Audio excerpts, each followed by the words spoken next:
নবী সাল্লাল্লাহু আলাইহি ওয়াসাল্লাম বলতেছেন যে আমার কাছে অনেক সময় মনে হয় না যে কাফেরদেরকে আল্লাহ কেন দিচ্ছেন এত কিছু। দুনিয়াতে আল্লাহ তো কাফেরদের অনেক দিচ্ছেন, শান মান সম্পদ কত কিছু দিচ্ছেন, সামরিক শক্তি সাম্রাজ্য, এত কিছু আল্লাহ তাদের কেন দিচ্ছেন আমাদের কাছে মনে হয় না অনেক সময়। নবী সাল্লাল্লাহু আলাইহি ওয়াসাল্লাম উত্তর দিচ্ছেন, উনি বলছেন দুনিয়ার মর্যাদা যদি আল্লাহর কাছে একটা মশার দানার সমান হইতো তাহলে আল্লাহ কাফেরকে এক ফোঁটা পানি দিতেন না। কিন্তু দুনিয়ার মর্যাদা একটা মশার দানার সমানও না, এই জন্য আল্লাহ কাফেরকে দিয়ে রাখছেন, কিছু যায় আসে না, এটা কোনো মূল্য নাই। দুনিয়ার আখিরাতের অবস্থা হলো, নবী সাল্লাল্লাহু আলাইহি ওয়াসাল্লাম বলছেন যে আল্লাহর কসম, যে আখিরাতের তুলনায় দুনিয়ার অবস্থা হলো তোমাদের মধ্যে কেউ সমুদ্রে একটা আঙ্গুল ডুবালো, তারপর সে আঙ্গুল এনে দেখুক এখানে কতটুকু পানি লেগে আছে। এই যে সমুদ্র, এটা হলো আখিরাত। আপনি আঙ্গুল ডুবানোর পরে হাতে যেটা লেগে থাকবে এটা হলো দুনিয়া। এই হলো দুনিয়ার অবস্থা।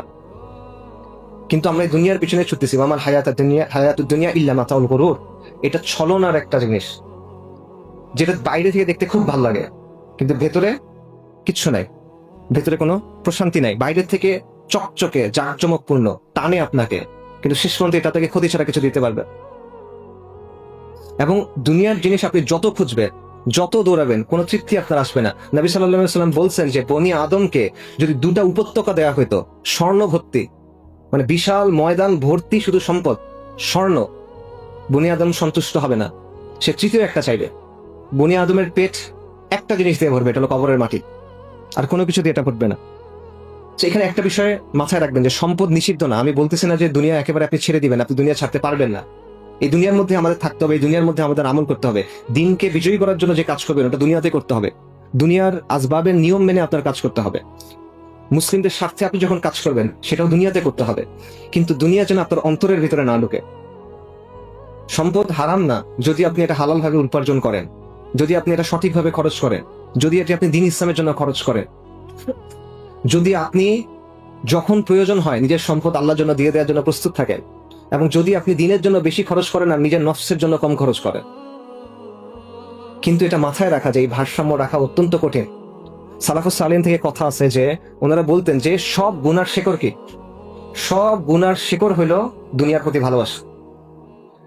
আরেকটা কথা ওনারা বলতেন, সেটা হলো যেই ব্যক্তি, ইমাম আহমদ এটা আনছেন কিতাবুজ জুহুদে, যে যেই ব্যক্তি দুনিয়াকে প্রাধান্য দিবে সে তার আখিরাতকে ক্ষতিগ্রস্ত করবে।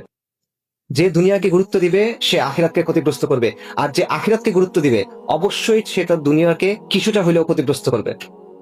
তাই যে জিনিসটা চিরস্থায়ী তোমরা সেটাকে প্রাধান্য দাও। এটা বাস্তবতা। আমাদের মধ্যে একটা ধারণা আছে যে ঠিক আছে আমরা দিন দুনিয়া এমন ভাবে ব্যালেন্স করে ফেলবো যাতে আমার দুনিয়াটা একটা কাফেরের দুনিয়ার মতো সুন্দর হবে।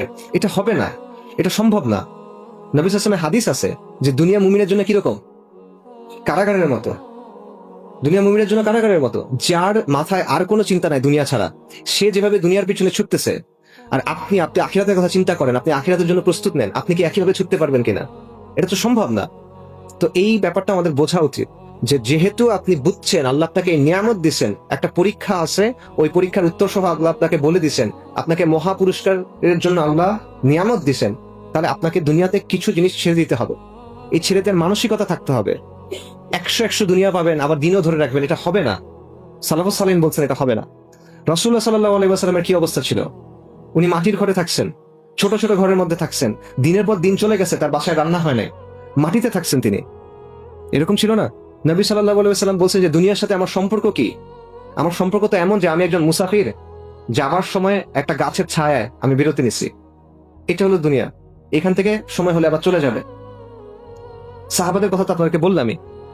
এই বিষয়টা মাথায় রাখা, এবং তাহলে সহজ হয়ে যায়। নবী সাল্লাল্লাহু আলাইহি ওয়াসাল্লামের হাদিস আসছে যে যার চিন্তা আখিরাত, আল্লাহ তার বিষয়গুলো সহজ করে দেন, আল্লাহ তার অন্তরে সমৃদ্ধি দান করেন, এবং দুনিয়া অপমানিত হয়ে তার কাছে আসে।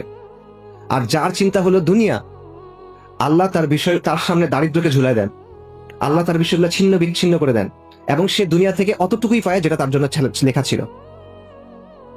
এবং সাহাবাদের ক্ষেত্রে এটা প্রমাণিত। দুনিয়ার প্রতি যে অনাসক্ত হয় সে আখিরাত পায়। মানুষের কাছে যেটা আছে এটার প্রতি যার আসক্তি নাই সে মানুষের ভালোবাসাও পায়। মানুষের কাছে যেটা আছে মানুষ ওটা চায়, আপনি যখন ওটা চান মানুষ খুশি হয় না, দুঃখ পায়।